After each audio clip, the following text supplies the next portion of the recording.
So ito na ang makikita natin pag ang ating hybrid inverter na DEA brand ay meron ng smart devices na naka-activate.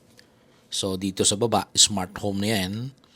At yung sa may grid icon, meron tayong makikita dyan city. No? City, ibig sabihin, yan na yung wireless current transformer.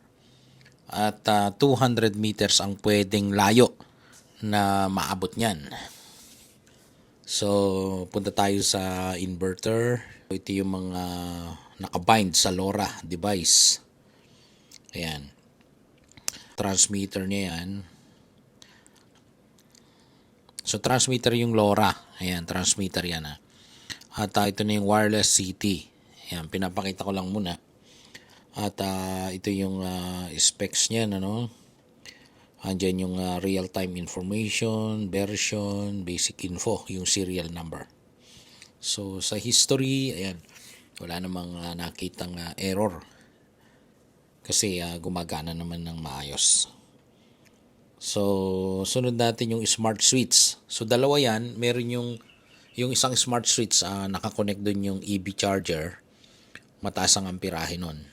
So, meron pang isa dyan yung smart plug naman. Mas mababa lang. 16 amperes lang yung amperahe nun. Para dun sa mga convenience outlet lang.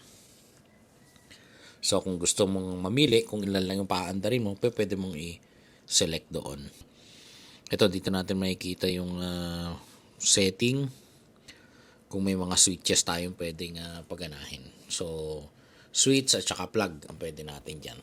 So, tingnan natin yung LoRa. Pwede tayong mag-set dito, magkaroon ng adjustment, setting through Wi-Fi connection lang, no? At yun ang kagandahan yan. Kasi pwede nating i-access online. So, pwede ring maglagay ng current transformer sensor or city sensor, ano? Kung halimbawa may AC coupling tayo. Unlike dito sa AC coupling na ginawa ko, microinverter lang kasi yun. So, hindi ko na nilagyan ng current transformer sensor.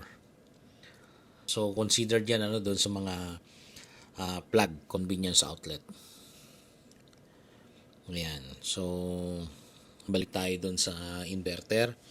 So, ito yung flow niya. May kita natin dito, mayroong 5 kilowatts na pumupunta sa battery. Chine-charge niya yan. Yung nasa taas yan yung GTI or grid-tied inverter. Pero makikita natin yan sa gen port or generator port na naka-MI or microinverter ang connection. So yung sa tapat naman niya sa baba, yan yung UPS load connection.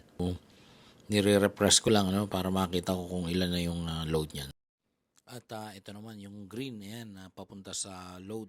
Actual yan na makikita natin na mayroong electric vehicle.